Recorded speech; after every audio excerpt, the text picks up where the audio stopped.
Hello everyone, आज के इस लेक्चर में हम लोग डिस्कस करने जा रहे हैं OSI मॉडल को।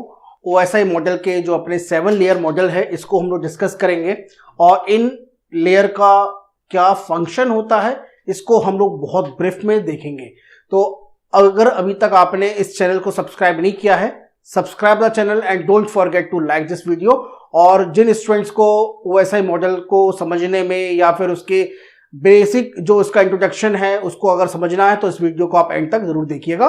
तो OSI मॉडल को अगर देखा जाए तो एक तरह का ये रेफरेंस मॉडल है जिसके अंदर जब हम लोग एक होस्ट से दूसरे होस्ट पर किसी भी मैसेज को ट्रांसफर करते हैं या फिर कोई भी पर्टिकुलर फाइल्स को डाउनलोड करते हैं या अपलोड करते हैं तो उस केस के अंदर एक होस्ट के एप्लीकेशन सॉफ्टवेयर से लेकर दूसरे होस्ट के सॉफ्टवेयर तक कैसे ये मॉडल वर्क करता है, ये उसका वर्क करता है। अब इस मॉडल के अंदर OSI मॉडल के अंदर 7 लेयर होती हैं। ये 7 लेयर कौन कौन सी हैं?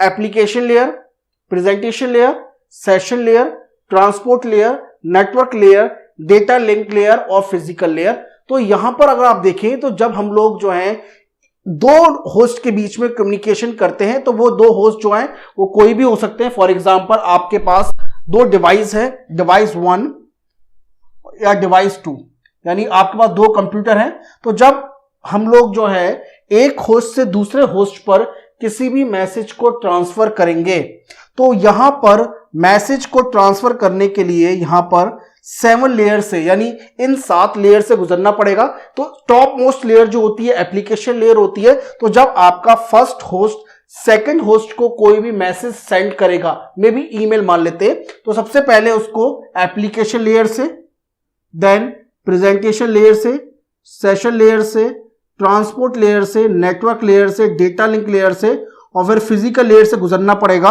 और जैसे ही यहां पर फिजिकल लेयर पर ये पहुंचेगा तो उसको अपने मैसेज को यहां पर ट्रांसफर करना पड़ेगा नेटवर्क पर।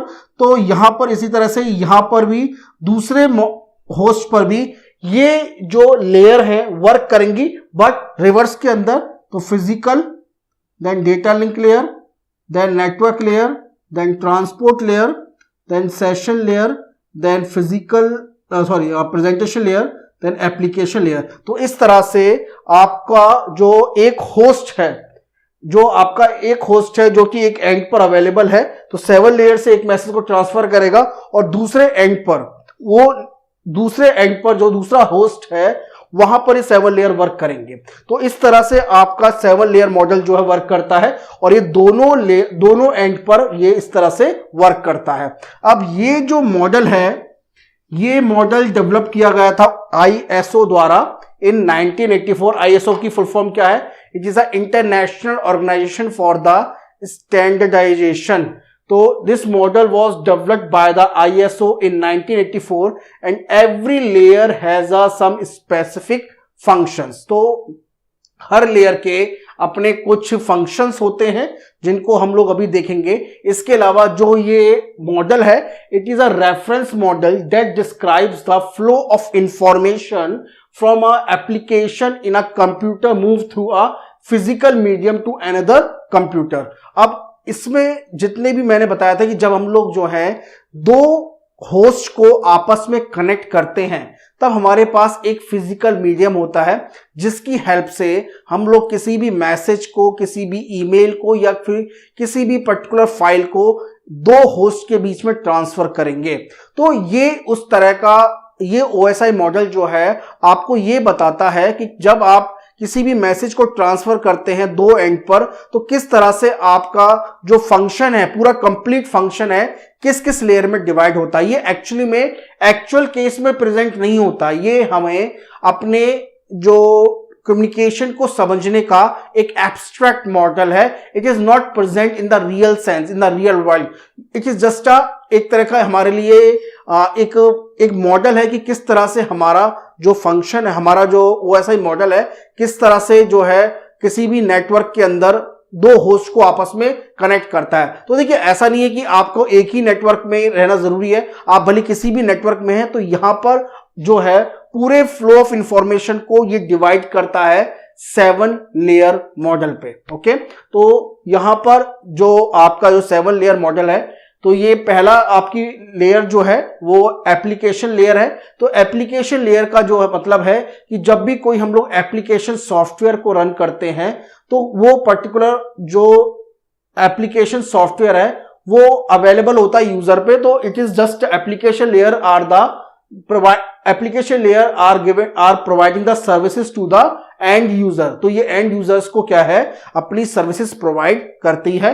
देन नेक्स्ट है प्रेजेंटेशन लेयर। अब आपका मैसेज सिक्योर रहे तो उस मैसेज को इनक्रिप्ट और डिक्रिप्ट, अब देखिए इनक्रिप्शन होता है सेंडर साइड पर और डिक्रिप्शन होता है रिसीवर साइड पर। तो इनक्रिप्शन और डिक्रिप्शन करने का जो फंक्शन है वो प्रेजेंटेशन लेयर पर होता है। सेशन लेयर का काम होता है पूरे जितना भी आपने जो सेशन को मैनेज करना है, मॉनिटर करना है, ये जो वर्क होता है हमारे सेशन लेयर का होता है। देखिए मैं बहुत ब्रीफ में बता रहा हूं, एक एक फंक्शन ही मैंने लिया है जितना आपके लिए आपके एग्जाम के पॉइंट ऑफ व्यू समझना जरूरी है। डिटेल में जो मैं आपके लिए इसके OSI मॉडल के ऊपर मैं बाद में आपके लिए लेक्चर लेकर आऊंगा।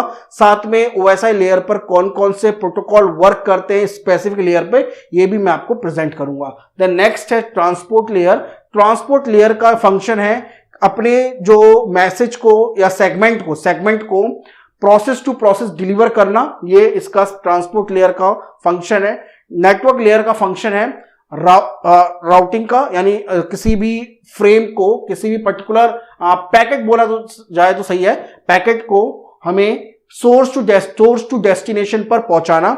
देन नेक्स्ट है data link layer. Data link layer का फंक्शन है कि जो भी हमारा फ्लो ऑफ इंफॉर्मेशन होना चाहिए वो एरर फ्री होना चाहिए।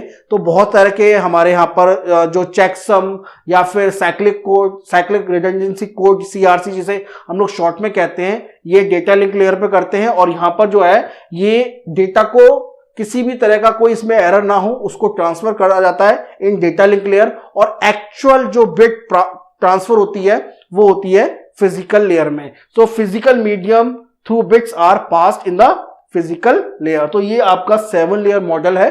मैं आपको फिर से बता देता हूं, application layer, presentation layer, session layer, transport layer, network layer, data link layer और फिजिकल लेयर। तो ये 7 लेयर मॉडल है आपका OSI मॉडल का।